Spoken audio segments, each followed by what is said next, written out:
Ladies and gentlemen, thank you for joining us tonight here at the Leak Project. We have presidential candidate, futurist, author, philosopher, and all-around cool guy, Zoltan Istvan. Tonight we're going to be discussing the transhuman movement and what many people consider the Holy Grail, not the one discussed in the Holy Bible, but the technological Holy Grail of physical immortality. Recently traveling the country in the Immortality bus and delivering the Transhuman Bill of Rights to D.C., author of Transhuman Wager, Mr. Istvan, is on the cutting edge of eternal life. Check out his work and recent bus tour at www.immortalitybus.com. Zoltan, thank you very much for joining us tonight here at the Leak Project. How are you doing? I'm doing great. Thanks for having me. Hey, it's great to have you. I know you're a super busy guy. You got a lot of stuff on your plate, so just really honored to have you on our show, and we're going to get as much info as we can here in this hour. I'm going to pick the heck out of your brain, so just really appreciate you spending some time with us. Now, if you could just real quick tell our listeners a little bit about yourself and what led you down the path of the transhuman movement. Well, I'm a futurist. I'm a journalist by trade. I used to work for the National Geographic Channel for about 4 or 5 years, and I have always been interested in science and technology. And while covering a story in Vietnam, I had a kind of a real close call with a landmine, and it really got me thinking about what it meant to die and if there was a way around death. And transhumanism is the social movement of a couple million people that are trying to do something about overcoming death through science and technology. But it's not just about overcoming death. It's also about becoming sort of empowered through technology, robotic arms, uploading your mind into a machine, and having a tremendous amount more intellectual capacity. Even things like becoming a fish, through genetic editing and stuff like that, breathing underwater. So transhumanism is something that's really very radical science technology. And I became very attracted to transhumanism after I had this kind of near-death experience in Vietnam with the National Geographic Channel. And I've been promoting it ever since. It's been about 5 or 6 years now. And I'm also, I suppose, as maybe some of your listeners know, of course, I'm the presidential candidate for the Transhumanist Party in 2016. Well, and how cool is that? I mean, that's awesome. And I want to ask you here in a few minutes about that and the Bill of Rights, the Bill of Rights that you actually had the opportunity to hand off in D.C., the Transhuman Bill of Rights. That's incredible, too. So, it's interesting, too, because you see people out there now that had their legs amputated, and some of the new stuff out there is really impressive. Some of the stuff that they've got connected to their body. And I used to be, I'll be totally honest with you, I used to be freaked out by the transhuman movement because I thought that it was, this way to plug everybody into the Borg and have complete control at some level and just be part of this hive mind. The more that I've researched it, it actually fascinates me now more than ever because I do see the different possibilities, and I think that with anything there can be good or bad. It just depends on what you're going to do with it. So, if we could, let's talk about some of the technologies that you've had the opportunity to see and work with that is going to lead towards the possibility of physical immortality. Sure. And, well, I speak about immortality a lot. That's kind of one of my main things that I like to promote. A lot of transhumanists would say, well, maybe living forever isn't, or living indefinitely is not really what their version of transhumanism is. Their version is just living better. And, especially if you're, for example, like an amputee, war veterans have had a huge, tremendous benefit from transhumanist technology. They can have their arm blown off or their leg blown off and come back to the States and, or to the, most parts of the world now, and have a bionic amputee, a limb put onto their body that ties to their neural system. So they can go and grab a beer, or they can go and write with a pen, or they can do almost most of the normal things they would have done before they had lost their limb. That's kind of classic transhumanist technology. And I often like to start with that because it's really, transhumanist technology is really dramatically helping war veterans as well as the disabled community. Exoskeleton technology is one of the most important transhumanist technologies, in my opinion. And it's literally going to make the wheelchair go extinct probably over the next 5 and 10 years. Or 15 years. But it would be very surprising to me if anyone chooses to remain in a wheelchair, for example, if they're a paraplegic, quadriplegic, because we have technology that's going to put on this robotic suit, and now you can run, now you can jump. In fact, it might even allow you to climb Mount Everest. And, I've gone on the record saying that exoskeleton technology is going to allow a person in a wheelchair to run faster than the fastest runner on the planet in probably about 10 years. That's how fast that technology is growing. But some of the other technologies is, for example, I have a little tiny chip inside my hand, and it allows you to do little things like start your car without a key or bypass various security systems. And there's now an upgraded chip, I don't have it yet, that allows you to pay at Starbucks or, go on to an airplane, and you can bypass security checks because it's all built into your little chip. And the chip is only the size of a grain of rice. There are security issues with it. There are, of course, surveillance issues with it. But, slowly human beings are merging with this technology and including it in their bodies. And that's sort of really what transhumanism is about, I think, for a huge amount of people. For me, of course, a lot of it is really about, trying to use that technology. Like, a third of human beings die from heart disease. Well, there are companies out there that are working on a robotic heart. If we can replace the heart, the biological heart, with a robotic one, we could save a third of the world. So those are some of the more important transhumanist technologies to myself. And also, do you think that as time goes on, the nanotechnologies, are just getting more amazing on a weekly basis, and they get chips smaller and smaller, and there might be some type of infusion with biotechnology and nanotechnology. So what we might think of an exosuit 10 years from now really could be something that they could plug into your nervous system, and it would be nanotype technology working from the inside.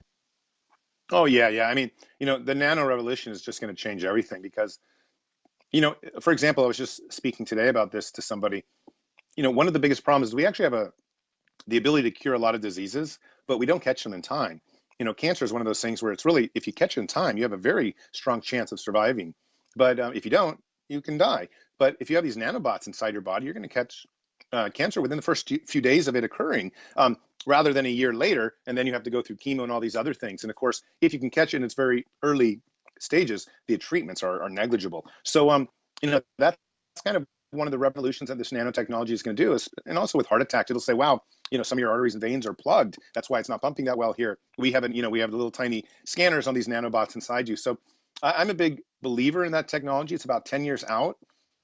And unfortunately, they're still not really able to experiment with it because it is so futuristic, but everything is getting smaller, and getting smaller is the real key to a lot of this transhumanist innovation, because the smaller you can get, the less power it uses, and the more you can make these things do. And eventually, we'll, like bacteria, we're just going to have a ton of little robots inside us that are monitoring the well-being of our health. Yeah, I mean, that's a very fascinating thought indeed. And the chip that you had put in your hand there, obviously it can do a lot of good things for you, a lot of convenience. I had an opportunity to talk with a gentleman that's really good with cybersecurity. He worked with NSA a while back. His name's Charles Smith. And we talked about the chips, the microchipping of society, and the benefits, the pros and the cons. And he said one of the things that made him nervous is those type of chips can be spoofed to where they could make it look like you were actually on the other side of the country, when in reality you could be in your own living room. Well, so right now the chips are basically just RFID chips. So they're not like computer chips per se. What you do is you send software into them and they bounce it back. So it's kind of like a radar device or a bounce back device. Eventually, though, they're going to be much more sophisticated than that. And of course, hacking is going to be the biggest problem. A lot of people don't know this, but Dick Cheney, the former vice president, had a heart pump, essentially in one of his valves, and it was Wi-Fi enabled, and he was constantly freaked out about it being hacked while he was giving speeches in public. And forgive me a little, I'm a little under the weather because I was skiing with my kids, but Dick Cheney was constantly worried about the Wi-Fi being hacked, and so every time he went to give a public speech, he had that Wi-Fi, turned off. And I think there's going to be a big field like that happening, where people will have this stuff in them or near them, but they'll be able to very easily turn it off in times that get sketchy. Like if you enter a public space where there's too much, sometimes, for example, you go to Starbucks and you already change your internet settings because you're a little bit worried about, stuff like that. So I think there'll be different things like that that come out that make people feel more secure. Yeah, and with anything else, if you've got a cell phone, that could be spoofed too. So they could do the same thing with that, or with your driver's license if there's a chip in your driver's license. So, and it seems to me like the technologies are just becoming more incredible every day. So, like when you did that tour, Zoltan, what were some of the highlights when you had the opportunity to go across the country? I mean, I know you met some really cool people and went to some really fun places. Yeah, so for your viewers who don't know, I drove a 40-foot coffin across the country. As crazy as that sounds, and it was wacky. I'm a third-party presidential candidate. We got to do things that get attention. That's really the only way to make this work in America. Is we don't have much money, we don't have that much support, so we got to do things that grab the attention of the media. And that 40-foot coffin was a pretty good symbol for what the transhumanist movement is trying to do, trying to make it so that the American people do not end up in a coffin. Through life extension and then through the longevity technologies that we support.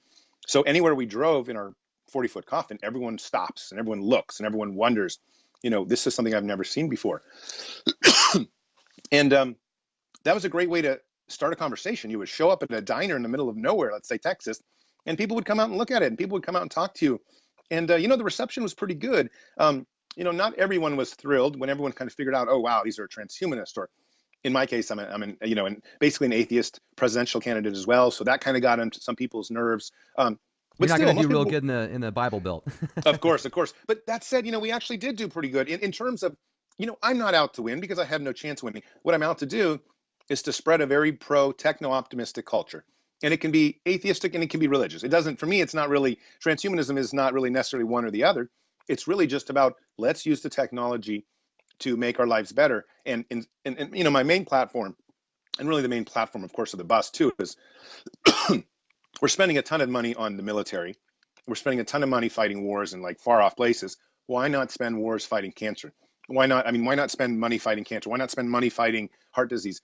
Why not give that money to the people's health, like directly to their health, not necessarily to this kind of quasi idea of safety and defense? So when I tell people that across the nation, I think generally everyone agrees, because who doesn't want to have cancer wiped out? Who doesn't want to have, diabetes or Alzheimer's, completely removed off the face of the planet? These are things that I think everyone wants. So even in the Deep South, regardless whether I was chipped and they thought it was the mark of the beast, or regardless whether I'm they glad you brought thought that up. they thought I was a little bit wacky, they still agreed with the main premise, which is the government should be spending a lot more money on the health of its citizens than it does on, bombs in Afghanistan and stuff like that, that most places none of us will ever actually go.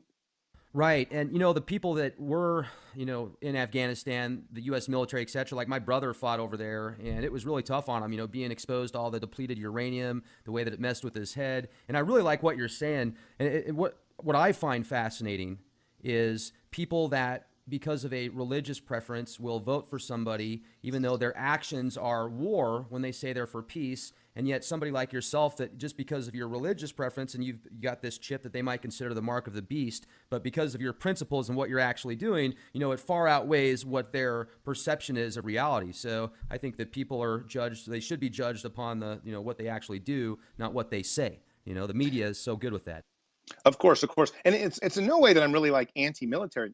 I think our soldiers are heroes. I think they're doing brilliant jobs. In fact, I built Right. my entire career off kind of war correspondence or conflict correspondence. That's when I started for National Geographic. I did a lot of kind of conflict stories. So I spent quite a bit of time with the military. And those guys and gals are incredibly brilliant people. The problem, though, is that I really don't want to risk their lives. I just think their lives are too precious. I'm not sure of whatever we're trying to do in some of these places is really ultimately what we're trying to do is enable the security of America. But the real security is that we have about 12, 13,000 Americans dying every day here from various diseases, including aging. Well, that's much more than any war we're going through. So why don't we take a huge amount of this money from the military industrial complex and spend it on, healthcare, on science? And when I say healthcare, I don't mean let's spend it on healthcare. I mean, let's spend it at the universities, in the hospitals, doing the research, because we can cure cancer. We can create robotic hearts that eliminate heart disease. We can have new types of stem cell technology that literally reverse some of the diseases we have. We just need to spend the resource. The question of curing diseases is not a matter of whether it can be done. It's a matter of when. Just like polio and some of these other measles, some of these other things, we took them out because we spent enough resources. We have the scientists here in America. We just got to give them the resources and the money. And, unfortunately, that comes from the government. The government has to take the lead there. I wish private companies would do it, but generally speaking, it doesn't make entirely economic sense. So the government needs to stand up and take a lead there and say, we're going to actually have a real war on cancer. We're going to wipe cancer out in the next 10 years. That's a goal of this nation. Sort of like we had a goal to go to Mars. To go to the moon, and hopefully soon to Mars. Right, absolutely. And it looks like there's a good possibility that's going to happen. It would be nice if that was privatized. Hopefully you do make it into presidency and then you can privatize space flight and put some money out there. That'd be incredible.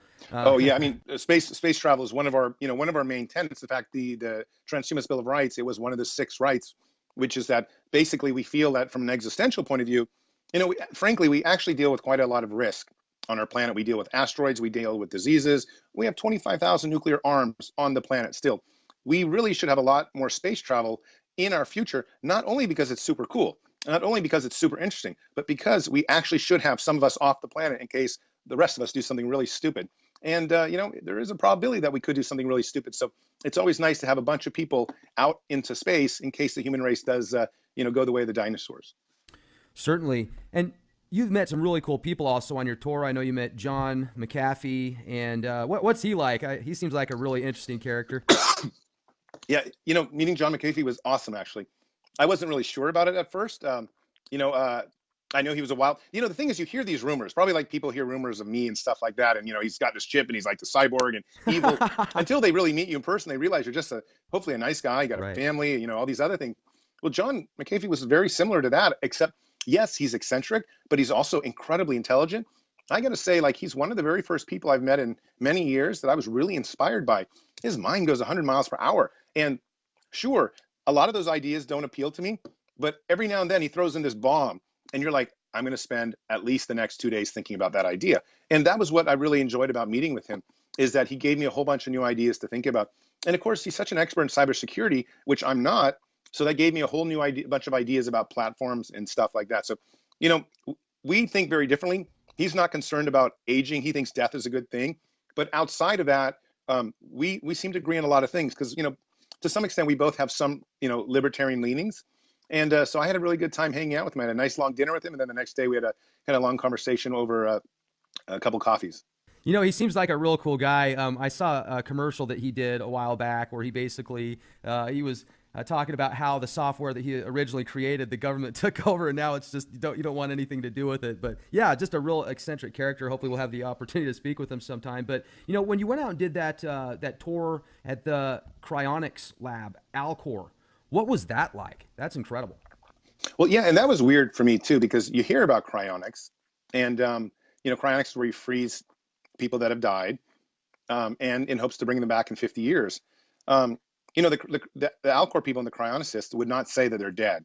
They'd say this is emergency medicine. They have not actually, dead is like you've been disintegrated. You know what I mean? You can't be brought back in some way.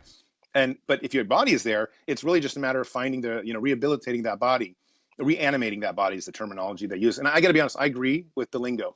I agree that if you can bring them back in 100 years, and you probably will be able to bring them back in 100 years. I mean, they've had some tests on animals and stuff like this that have shown some success. Then it really is emergency medicine. People haven't died. One of the most interesting things about the last 10 or 20 years is that our perspective of death has changed. We used to say that death was heart dead. Your heart stopped beating, the guy's dead. Then we used to say, well, no, now it's brain dead. There's no more brain waves going on. Now we don't say any of that because we can have brain dead people, heart dead people, we can have cold people and still be able to bring them back to life. There's a University of Pittsburgh is running this program where they put saline solution in people that have been brought in the emergency center with like 5 or 6 bullet wounds to the chest. And they literally keep these people dead. They purposely kill them. And then they work on them when they're dead. Because if they work on someone when they're alive, you're just kind of worrying about all the blood flowing everywhere. It's a big mess. If you can just work on them when they're dead, and you don't worry about all that, you can concentrate on what you're actually doing.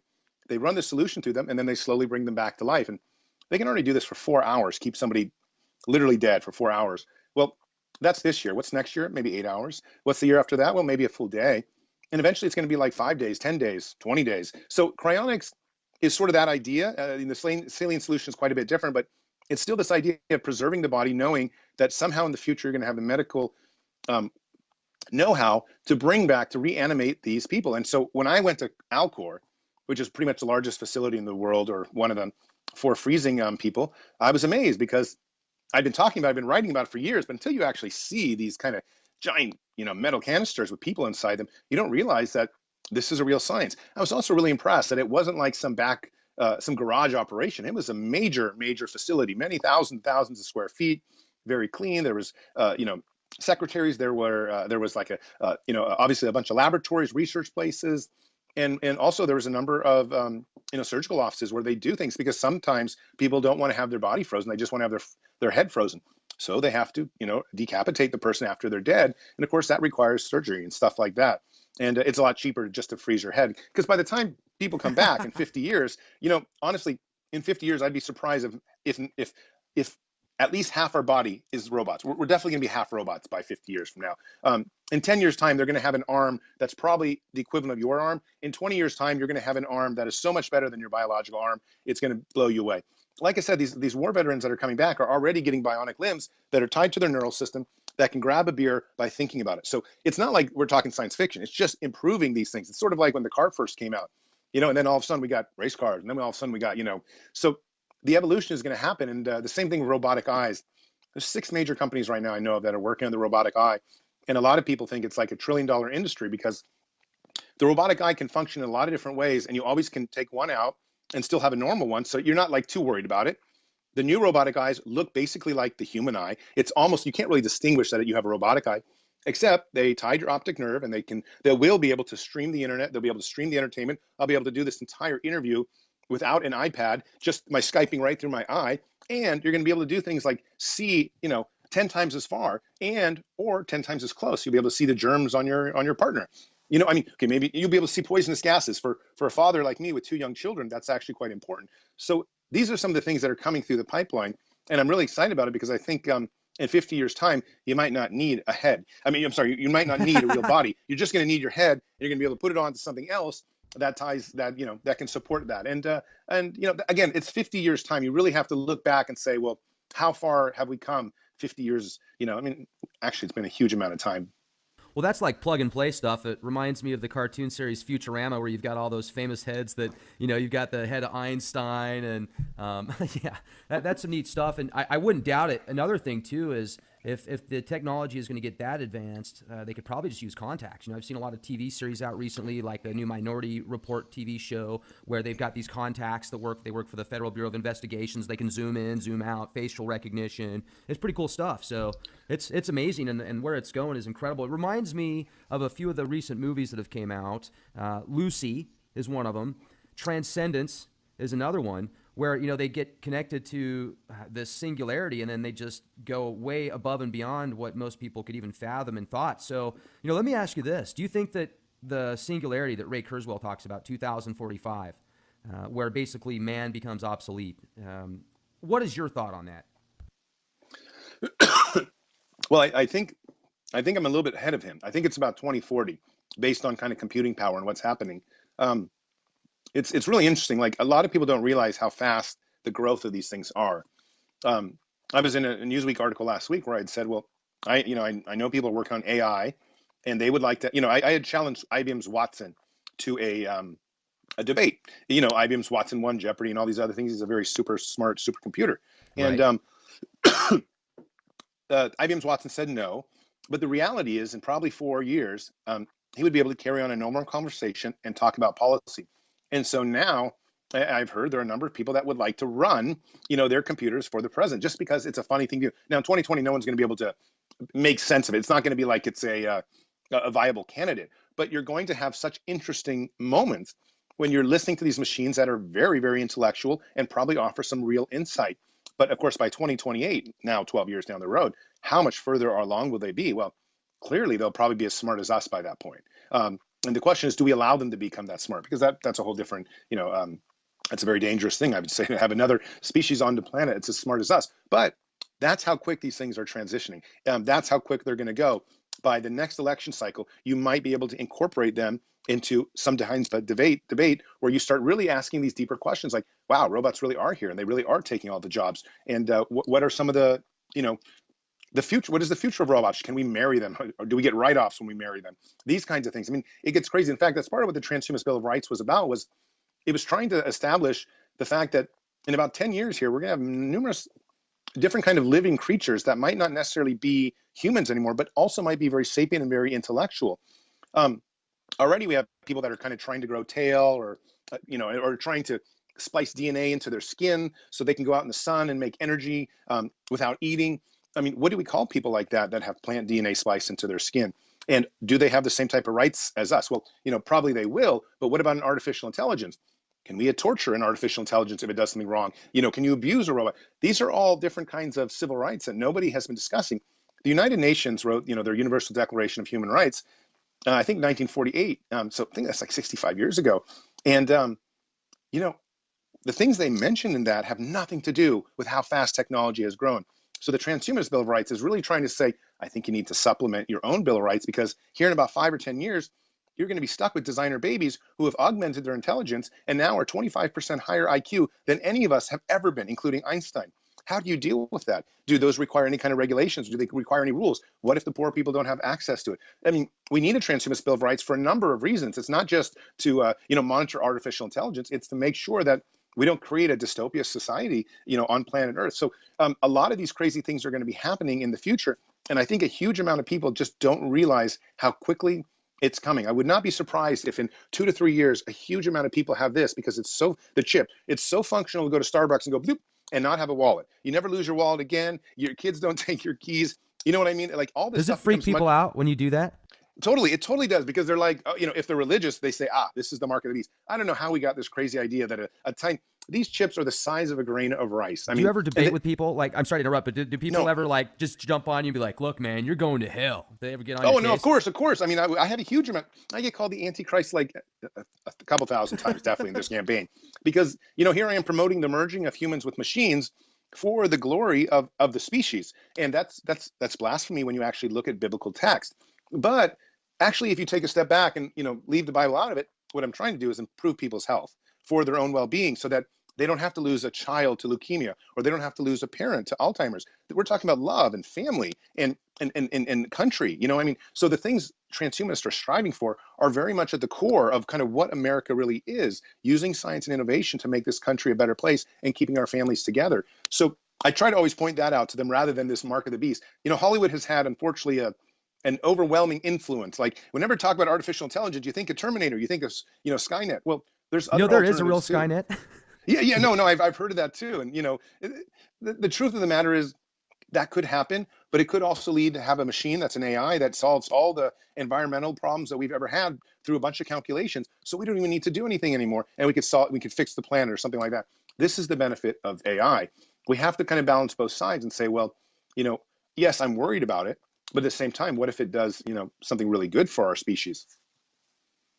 There's certainly both possibilities, and it seems like you're answering a lot of the questions that I was going to ask in the way that you're speaking. I mean, I was going to bring up Skynet and a Terminator type possibility. A lot of times the movies that you watch in Hollywood, they'll take just little bits and pieces of something that's actually out there and glorify it, and then you get the people out there and they say, oh my goodness, that's actually going to happen, and then people say, well, it happened in the movie, so it's not going to happen, it's impossible. So there's both sides of everything, and I appreciate that. But I love what you're doing and the way that you're talking about really just trying to better people, the human race. And what does your family think about what you're doing? Well, when I told my wife I was going to run for the presidency, she really, it's not that she didn't take it seriously, but she wasn't sure what would happen, and I wasn't sure what would happen either. I mean, when you declare yourself a transhumanist and for a small transhumanist party, what are your chances? Well, they're pretty slim, and they're still pretty slim. But there's been a real media outreach. There's been a media boom to what I'm doing, and that has changed the dynamics, because when we thought we'd drive a bus across the country, we weren't sure if anyone would show up, but we were, everywhere we went, people showed up to hear and to have parties and to throw things, throw different kinds of events. And so it was a lot more. My wife is much more on board now that she's seeing a consistent stream of news, and that the movement has grown because of this, that science and technology have actually benefited from this kind of wacky idea of running for the presidency as a transhumanist. Now, it may not be wacky in 8 or 12 years, but it's pretty wacky right now, because, as you said, most of my job is convincing people that we actually even should embrace this kind of technology and science. I think in 10 or 12 years, most of us will have already done that, and then it'll be really like, well, who are the natural leaders to help us even do it more? And hopefully that's the point when maybe I will run again and have a much better chance of what I'm doing. Right. And yeah, I mean, the more you get this information out there, it's just going to be like a snowball effect. And, hopefully within the next few years that there could be tens of millions of people that know about what you're doing, and it could go leaps and bounds. And I've got that brings me to the next thing too, with what you're doing. I mean, have you met some people in some really high places that are for the transhuman movement as well? Yes, I have. But unfortunately, the people in really high places are kind of, they're a little bit sketchy. It's sort of like the chip in your arm, I think, or in your hand. A lot of people, they understand the practicality, they understand it's functional, but at the same time, it's like they just branding. They just don't want to get recognized as somebody who's too fringe. And I'm obviously a fringe character when you look at the mainstream people. I try to be normal. I try to dress nice, and I try to show my family, and I've got kids, and then I have I've done well in business and stuff like that. But we're still pretty fringe. But I think increasingly, like you heard recently, Mark Zuckerberg at Facebook talk about the life extension industry and how that's very important.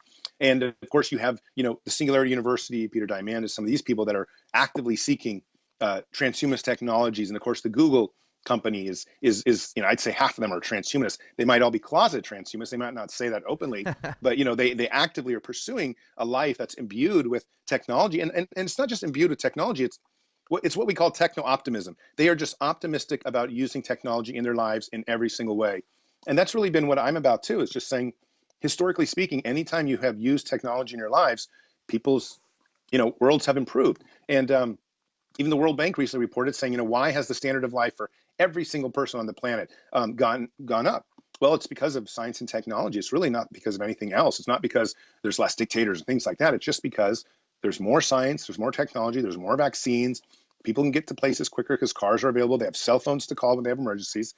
It doesn't matter if you're living in a mud hut in Africa or you're living in New York City. Life has improved for whoever you are through science and technology. So generally speaking, it's been very positive for the human race in raising the standard of living. Doesn't mean equality has not been growing separately in different directions, but the standard of living for people has definitely improved. Well, and that brings me to the next question. Do you see multiple societies being spawned from this movement? That's pretty much the number one question I always get. I think a lot of people worry, and I'm not sure if it's Hollywood, but they worry about the dystopic future because the rich have access to radical technologies like augmenting their intelligence, and the poor just kind of get left behind. Historically speaking, though, that might have been the case. In the robber barons or the super rich people, the J.P. Morgans, whatever, in the 1900s and whatnot, have they weren't very nice to labor people and to the normal world. They really just took their wealth and used it for themselves. But the Bill Gates of the world, they're taking all their wealth and spending it on trying to fix the problems of the world. That's really been their main goal. Most of the young billionaires out there have become somewhat humanitarian, at least more than they've ever been before. And so they end up spending a lot of money to make the world a better place. I can't imagine, for example, Mark Zuckerberg or Elon Musk taking the technology and running off with it. If they did, we'd just stop using Facebook and be so pissed off. And that wouldn't help them. But they're also, I think they're just generally better people. Democracy has kind of caught hold into the younger generation. So, well, I'm not saying it's perfect. I do believe that the people that are inventing this technology, that control this technology, the super elite, they're not planning on leaving the rest of us behind. I'm not one of them, by the way. I'm not super rich, so I don't want to be left behind. But I don't think they're going to do that. I think they're going to probably continue their capitalistic ways, try to make money on it, but also share it and be generous. As a politician, or one that's aspiring to be, we have policies in effect that would say, for example, with designer babies and augmenting intelligence, if it costs too much to augment one's intelligence, I would advocate for the government to step in and give grants or mandate it so that anyone that wanted to improve their intelligence through genetic editing would have it, no matter if the poorest people in America. Because I can't think of anything worse than having a really rich person be able to make their children smarter, and then a poor person not be able to do that, and this equality thing get even worse. So, I would, as a politician, I would step in, lean left, and say, we're going to make this across the board available to everyone that wants it, because the last thing we want to do is create a society that's already got more inequality issues. Right. Now, also, this may sound kind of like a stupid question, so I want to word it the right way because I know what an atheist is. So I'm not asking if you believe in God, but some atheists don't really necessarily know what consciousness is, what makes them animated. Some, think it's just their DNA or whatever. So, but everybody has a different opinion on things. So, if like you went to that cryogenics lab and you said that there are these bodies that were basically enclosed and the people there were able to put a really cool lingo or wordage or verbiage, to say, okay, well, they're not really dead because there's still physical mass there. So, I mean, let's say that 50 years from now, if you take somebody's blood, even if you just have one drop of their blood, you can literally clone it to make a person out of that, or one cell or something like that, make an entire person. So when they are created as a whole, I mean, is that the same person? Is that the same essence? I mean, what do you really think is, and this is like three questions in one here, but what do you really think you are? Well, I think you're your memories to begin with. I think that's so critical. So, the biggest problem with cryonics right now is that no one's really been certain so far that when you bring back someone, they're going to their memories, their brain is going to be intact. They might be able to think, but if they lost their memories, then they're just a physical body. And well, that's still lovable, if you're the family member. I think them remembering you is critical. So for me, a huge part of who we are is this ability to remember and know that I went through that. That was my history. That's what made me who I am. So I think that's one thing that's critical. But I think, as you get into the future, we think of our minds as kind of like thinking. Just it's a brain. It does the dreams when it sleeps. It just thinks. It can be reasonable. It can be irrational. Whatever it wants to be. In the future, though, like literally within 15 years, we're gonna have all these little bots inside that are connecting to the internet. We already, Obama already gave $70 million to DARPA to be treating the war veterans that come out for their PTSD. I mean, we're going to cure depression probably within 5 to 7 years, potentially through brain implants. That's what the money was for. Literally implants that go inside your brain that sense this is where you get depressed, this is where you stimulate and send little voltage things, and voila, you're better. We already have 500,000 chips in people's heads. Different, most of it is to cure deafness, but some of it is for Alzheimer's, some of it is for epilepsy. So brain implants or some type of brain wave technology is going to change how we think, because we're going to be stimulating it all the time with different types of things. Like I've written an article recently for my column at Vice where it's, the drug lords of the future are not looking at plants. They're looking at coders. They're looking at software developers. They're looking at chips inside and giving you the right coding that gives you exactly the brain signals that makes you feel like, this is it. They're going to have the best coders in the world. And that's the future of drugs. And not the future of like going out in the forest and having a plan, having an overdose. And the same thing, of course, with a chip implant. You never would overdose because you'd be able to stop it. Well, I mean, maybe somebody hacked it. Now, this is where you get interesting. But generally speaking, you have a lot more control over the high you have. And again, it's not just, this can be used to make you feel like, for obese people, like, or people that don't, or overeaters, you can make them feel like they're satiated. They don't want to eat anymore. I mean, there's going to be all sorts of different types of things we can do with our body just by having these brain implants and make us much healthier. And so I'm a big believer when you talk about consciousness, it's all brain waves. Memories have to be intact in order to remember who you are, but new stimuli is going to come through the form of technology that's going to enhance us dramatically and make us sort of like super beings. And it's going to even improve our moral choices. I've written about, there was that airline pilot who crashed the airplane in Germany and he killed all 150 people. Apparently, he committed suicide as the captain. Well, I think we're going to have chips in place someday that would not allow us to do that, or that might monitor authorities if somebody was having, issues like that. And certainly, if you're an airline pilot, you shouldn't have the ability to want to commit suicide. There should be some type of fail-safe system that says, "I'm so sorry, you're in charge of people. You can't just take their lives at you because you have emotional issues." So this is also the future, and that gets into kind of a questionable area of surveillance and whatnot. But our consciousness is what it is. We want to become superhumans. We want to become more intellectual and have more capacity for thinking. We want to be interconnected to the internet. We want to be able to think, you and I. I mean, right now we're doing it physically through like this screen. But, I would say in 10 or 15 years, we're definitely not going to be doing it through outside things. Already in a few years, it's going to be probably through holographic imaging. So stuff like that, they already have today. So where is consciousness going? Well, it's going to become whatever it is now with memories tied in with huge amounts of amazing tech that is, kind of stimulating us through many different ways. And I think of that TV series. It didn't last very long. It was unfortunate. It was called Caprica on the Sci-Fi Channel. And I remember that guy loses one of the main characters. He's absolutely brilliant. And, this is like the prequel to the Cylons of Battlestar Galactica. And basically his daughter dies and he is at the cutting edge of artificial intelligence and such. And he takes all of her memories and downloads it and creates an avatar. And I remember like watching this episode where he creates her and he goes in and talks to her and she's like freaked out because she's not all there. It's like there's about 85% of her memories or something. And so it's almost like she's being tortured, because it's not really her. So does that kind of stuff freak you out? I mean, if let's say you get the opportunity, you're 90 years old and the technologies aren't as advanced as you're hoping they're going to be, and many people are saying they're going to be. So you're on death's bed and you have the opportunity to download your consciousness into a computer. Would you do it? And would you worry that maybe it's not going to work and you're going to be stuck in some type of like torture chamber or something? Well, I would definitely do the uploading thing anyways, because I think it's awesome. I think you have to have some fail safes in there about the torturing thing. I do worry about that. I think that could be one way when they talk about the biblical, eternal hell. There could be methods that you keep somebody alive permanently in torture mode, and Right. that could be terrible. That could be terrible. So far it's like impossible to do, but that is definitely a method that could someone could achieve technologically. But I still would do it because I think life will work itself out. I think we just need to be very cautious with some of this stuff. I don't think you need to be cautious with a bionic arm. Put it on, take it off, whatever, fix it, get a new one.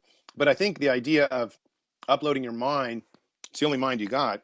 If you blow it, then you're in trouble. So you better do it right, and it better not go wrong, and you better be you when you arrive on the other side. So, I think we're going to get to a point when we've done that a gazillion times with, through algorithms and maybe with animals or whatever we're going to have to do to make sure this works. But I think and I'm not a big fan of the animal thing, but I think we'll have AIs that we can do it, we can simulate it a gazillion times to make sure it actually works. And then some people will be some of the very first ones to volunteer. Just like we have biohackers now that are, starting to line up to put chips in their head to be the very first people to commune with artificial intelligences that already exist. We have very, rudimentary AIs that are out there, but we do have ones that you can already commune with to some extent, and they want to be able to do that telepathically with these chips in their head. So there's no more voice. It's just they think thoughts to the machine thinks thoughts back to them. And these are people literally trying to do this, literally lining up doctors in Europe right now to do this. Wow, I just had an amazing thought there when you said that. Imagine being able to, implant something or plug into something, and then if you want to transfer your consciousness or some part of yourself into a satellite that's orbiting Pluto, you could transfer your vision to there, and you're actually looking at Pluto like a first person. That's pretty neat stuff, I tell you. No, yeah, and I think with mind uploading, that's going to be one of the great things. Is the very first thing everyone says when they mind upload, the very first thing we're all going to do is you upload your mind. Well, then you create your clone. Because at least now there's two of you in case something goes wrong, and the other one can help you. If you're being tortured forever, like, come save me. So, it gets really kind of weird philosophically, but then you're like, well, do I want my clone out there? But of course, from the moment it enters into this, you have two of you, it's not going to be the same person because it already starts having different experiences. So very quickly becomes more like a twin brother. Well, anyways, there are all these kind of strange ideas like that. But philosophically, the uploading thing is so fun to think about because there's a gazillion possibilities, and, it makes it pretty wondrous. Yeah, the Lawnmower Man, is yeah, the movie that totally. comes to mind. For sure. And I know that came out 20-something years ago. Incredible movie. So of course, we've got about 10 minutes left, and I know this is like the third interview that you've done today. So just once again, really appreciate you, getting on here. So you're a super busy guy, a lot going on, and good luck too with your campaign. I hope that it brings a lot of publicity to you, and certainly the candidates that are out there on the stage now that are getting the majority of the mainstream news. Wow, man, what a joke! What a joke! It has been unbelievable. I was just talking today in an interview saying that what I think, everyone's saying that the candidates are different this year, and I'm like, that's true. But I think another thing that's happened is that the media is quite different. In 4 years' time, the media has changed substantially. More and more of the media has become sensationalistic. More of the media has become more like Fox News. And in order to keep up with your ad sales and stuff like that, you need to have these like crazy things happening. And so I've been watching this unfold, saying, yes, we have characters for, running for president right now, but we also have media just loving it and having higher ad sales than ever and saying, hey, the more dramatic you can be, the more sensational. So unfortunately, we have to remember this is still the presidency of the United States. It's a very serious job. You're still in charge of, 8,000 or 9,000 nuclear missiles just in America alone. So, and a bunch of, keeping the world running smoothly as well as, feeding your own people. So it is a little bit clown-like, the entire process this time around. But, maybe that's just the nature of how media is. It becomes a bit more, like that, I suppose. Yeah, it's more extreme every year. Yeah. The transhuman movement is amazing, but now it's the transgender push in the media. Obviously with the what's his name? I can't remember. Jenner, is that right? Yeah. Okay. Yeah. So regardless, whatever somebody wants to do, that's fine. But that is kind of the way things are going. But so let's say that you make presidency. What are you going to do? Let's break it down real quick for us, and how are you going to save America and really kind of bring it back to the cutting edge of what it used to be? Yeah, so sorry again because I'm sick, everyone. But yeah, so my first 100 days in office would be really simple. We would allocate $1 trillion to conquering diseases and death, and it would just be like wipe out these things. Ebola should be wiped out. Cancer, all these other things. Let the government take a stand, and not necessarily the government do the work, but let the government just start throwing money at universities, at private companies that have a real, platforms for conquering the things that make us die and make us unhealthy. And I think what a lot of people don't realize is this has some real ramifications in the long term. If you can get a 70-year-old to feel like he's 60 and want to continue working, that will also help the economy. If you can do things like reverse aging. Now, most scientists think we're going to be able to reverse aging within 20 or 25 years. Not most scientists. Let me say that again. There's a number of scientists, a growing number, that think through genetic editing and stuff like that, we're going to be able to stop aging and probably reverse it. We've had some success with this in mice. So I would spend a huge amount of government resources on some of this science. It doesn't mean I would change the economy. It doesn't mean I do. I'm not that political. I try to, the greater good for everyone else. Like whatever works economically for the most amount of people in America, that's what I would do. whatever works socially for the most amount of people, that's what I would do. But when it comes down to life extension science and medicine, this is when I would just spend most of my time and effort really trying to get it so that this country can create a scientific industrial complex instead of a military industrial complex. America spends 20% of its GDP on bombs, on defense, on fighting wars, and we spend 2% on science. 2%. That's 10 times more on bombs. That number is insane. It's a tragedy. So, I would just spend a lot more money on science. The other thing I would do is I would probably try to empty a lot of the prisons. We spend 4 times the amount of money in this country on prison systems than we do on education. That's, again, a giant tragedy. I think nonviolent offenders need to be monitored through some type of technology, either through chipping or through just wearing bracelets or through drone technology, even better, since drone technology has become so affordable, and let the nonviolent offenders out and get them back to working so they can pay taxes instead of taxpayers paying for them to be holed up in these places where they just become even more they become more criminal light. So those are some of the main things I do. And of course, one of the main things of my campaign is that I would make college entirely free. And I would also like to make it so that college becomes something that's mandatory. What a lot of people don't realize is that when we created the laws for, in America, everyone needs to go to high school. Basically, the laws say you have to be 17 or 18 before you can stop going to high school. We created most of those laws in the early 60s when people's lifespans were about 63 years old. That's how long people were living on average. Now the average lifespan is like 85, and very soon it's going to be like to 100 here in about 10 or 20 years. And yet, despite that almost doubling in lifespan, we haven't changed how long our educational periods are. We would have a lot less crime in this country and a lot more prosperity if people were to become more educated. But we have to change the culture and make it sell this idea that we can become an educated scientific nation. We just need to put our foot down and say, well, yeah, everyone's going to get a college degree and everyone's going to have access to free PhDs. If they want a second or third PhD, the government's going to pay for it. So these are some of the main platforms that I would like to do. I know they're a bit stringent. They're a bit, people are like, oh, it sounds too, a little too over the top. But you have to look 10 years into the future and say, well, China's kicking our butt. India might be kicking our butt too. These are countries that are emerging, that are really starting to grab hold of what it means to be a superpower. If America wants to stay ahead, it's going to have to do something more dramatic than what it's doing right now. It can't just keep shopping at Walmarts and thinking this is what the American dream is. The American dream is something that has to be crafted. And we need to take our children and really kind of craft it in them and say, to be an American is to be someone that's really brilliant and scientifically inclined and that strives for innovation and embraces this kind of innovation as a part of the American spirit. And if we can reach that, then I think we can create a nation that is truly wonderful and truly, admired throughout the world. And, it's just going to take sort of a hand that says it's more about science than it is about military. It's more about education than it is about crime. It's more about, the best in us than just shopping at Walmart. Yeah, that was very eloquently put. I certainly appreciate that, Zoltan. And if you would, for our listeners, give them your websites. And if they want to donate or, help with your, candidacy right now, please give us an opportunity to do so. Sure. Well, one thing we didn't talk about is I don't take campaign contributions. I'm a big believer that the campaign financing issues of this country are awful. So I made a symbolic stand not to take any contributions. So thankful for anyone who wants to do it. You can't do it, unfortunately. I mean it when I say we really need to change the way we fund candidates, because third-party candidates have not much of a voice because of the way our government has set up the campaign finance. So if you want to make any donations, you can donate to the Transhumanist Party, which is transhumanistparty.org. But personally, my campaign doesn't take any at all. But you can definitely support my website, spread on Twitter and Facebook and all those places. My campaign website is zoltanistvan.com. And if you want to learn about the Immortality Bus, which is just this funny, wacky thing, you can watch tons of videos. We've, had a huge amount of videos and TV coverage there. It's immortalitybus.com. And, it was a wacky tour, fun tour. We welcomed any American to come on board the bus. We never said no to anyone. So a whole bunch of strange people were on board. And we had a great long road trip for about 4 months through America. Yeah, right on. So that's awesome. I wish you the very best, and please keep putting out this good information.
Ladies and gentlemen, thank you for joining us tonight here at the Leak Project. We have presidential candidate, futurist, author, philosopher, and all-around cool guy, Zoltan Istvan. Tonight we're going to be discussing the transhuman movement and what many people consider the Holy Grail, not the one discussed in the Holy Bible, but the technological Holy Grail of physical immortality. Recently traveling the country in the Immortality bus and delivering the Transhuman Bill of Rights to D.C., author of Transhuman Wager, Mr. Istvan, is on the cutting edge of eternal life. Check out his work and recent bus tour at www.immortalitybus.com. Zoltan, thank you very much for joining us tonight here at the Leak Project. How are you doing? I'm doing great. Thanks for having me. Hey, it's great to have you. I know you're a super busy guy. You got a lot of stuff on your plate, so just really honored to have you on our show, and we're going to get as much info as we can here in this hour. I'm going to pick the heck out of your brain, so just really appreciate you spending some time with us. Now, if you could just real quick tell our listeners a little bit about yourself and what led you down the path of the transhuman movement. Well, I'm a futurist. I'm a journalist by trade. I used to work for the National Geographic Channel for about 4 or 5 years, and I have always been interested in science and technology. And while covering a story in Vietnam, I had a kind of a real close call with a landmine, and it really got me thinking about what it meant to die and if there was a way around death. And transhumanism is the social movement of a couple million people that are trying to do something about overcoming death through science and technology. But it's not just about overcoming death. It's also about becoming sort of empowered through technology, robotic arms, uploading your mind into a machine, and having a tremendous amount more intellectual capacity. Even things like becoming a fish, through genetic editing and stuff like that, breathing underwater. So transhumanism is something that's really very radical science technology. And I became very attracted to transhumanism after I had this kind of near-death experience in Vietnam with the National Geographic Channel. And I've been promoting it ever since. It's been about 5 or 6 years now. And I'm also, I suppose, as maybe some of your listeners know, of course, I'm the presidential candidate for the Transhumanist Party in 2016. Well, and how cool is that? I mean, that's awesome. And I want to ask you here in a few minutes about that and the Bill of Rights that you actually had the opportunity to hand off in D.C., the Transhuman Bill of Rights. That's incredible, too. So, it's interesting, too, because you see people out there now that had their legs amputated, and some of the new stuff out there is really impressive. Some of the stuff that they've got connected to their body. And I used to be, I'll be totally honest with you, I used to be freaked out by the transhuman movement because I thought that it was, this way to plug everybody into the Borg and have complete control at some level and just be part of this hive mind. The more that I've researched it, it actually fascinates me now more than ever because I do see the different possibilities, and I think that with anything there can be good or bad. It just depends on what you're going to do with it. So, if we could, let's talk about some of the technologies that you've had the opportunity to see and work with that is going to lead towards the possibility of physical immortality. Sure. And, well, I speak about immortality a lot. That's kind of one of my main things that I like to promote. A lot of transhumanists would say, well, maybe living forever isn't, or living indefinitely is not really what their version of transhumanism is. Their version is just living better. And, especially if you're, for example, like an amputee, war veterans have had a huge, tremendous benefit from transhumanist technology. They can have their arm blown off or their leg blown off and come back to the States and, or to the, most parts of the world now, and have a bionic amputee, a limb put onto their body that ties to their neural system. So they can go and grab a beer, or they can go and write with a pen, or they can do almost most of the normal things they would have done before they had lost their limb.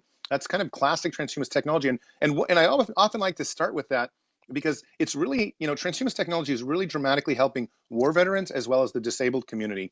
Exoskeleton technology is one of the most important transhumanist technologies, in my opinion. And it's literally going to make the wheelchair go extinct probably over the next 5 and 10 years.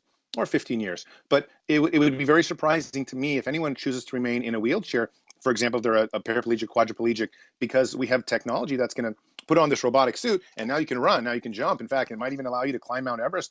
And, I've gone on the record saying that exoskeleton technology is going to allow a person in a wheelchair to run faster than the fastest runner on the planet in probably about 10 years. That's how fast that technology is growing. But some of the other technologies is, for example, I have a little tiny chip inside my hand, and it allows you to do little things like start your car without a key or bypass various security systems. And there's now an upgraded chip, I don't have it yet, that allows you to pay at Starbucks or, go on to an airplane, and you can bypass security checks because it's all built into your little chip. And the chip is only the size of a grain of rice. There are security issues with it. There are, of course, surveillance issues with it. But, slowly human beings are merging with this technology and including it in their bodies. And that's sort of really what transhumanism is about, I think, for a huge amount of people. For me, of course, a lot of it is really about, trying to use that technology. Like, a third of human beings die from heart disease. Well, there are companies out there that are working on a robotic heart. If we can replace the heart, the biological heart, with a robotic one, we could save a third of the world. So those are some of the more important transhumanist technologies to myself. And also, do you think that as time goes on, the nanotechnologies, are just getting more amazing on a weekly basis, and they get chips smaller and smaller, and there might be some type of infusion with biotechnology and nanotechnology. So what we might think of an exosuit 10 years from now really could be something that they could plug into your nervous system, and it would be nanotype technology working from the inside. Oh yeah, yeah. I mean, the nano revolution is just going to change everything because, for example, I was just speaking today about this to somebody. One of the biggest problems is we actually have the ability to cure a lot of diseases, but we don't catch them in time. Cancer is one of those things where it's really, if you catch it in time, you have a very strong chance of surviving. But if you don't, you can die. But if you have these nanobots inside your body, you're going to catch cancer within the first few days of it occurring, rather than a year later, and then you have to go through chemo and all these other things. And of course, if you can catch it in its very early stages, the treatments are negligible. So, that's kind of one of the revolutions that this nanotech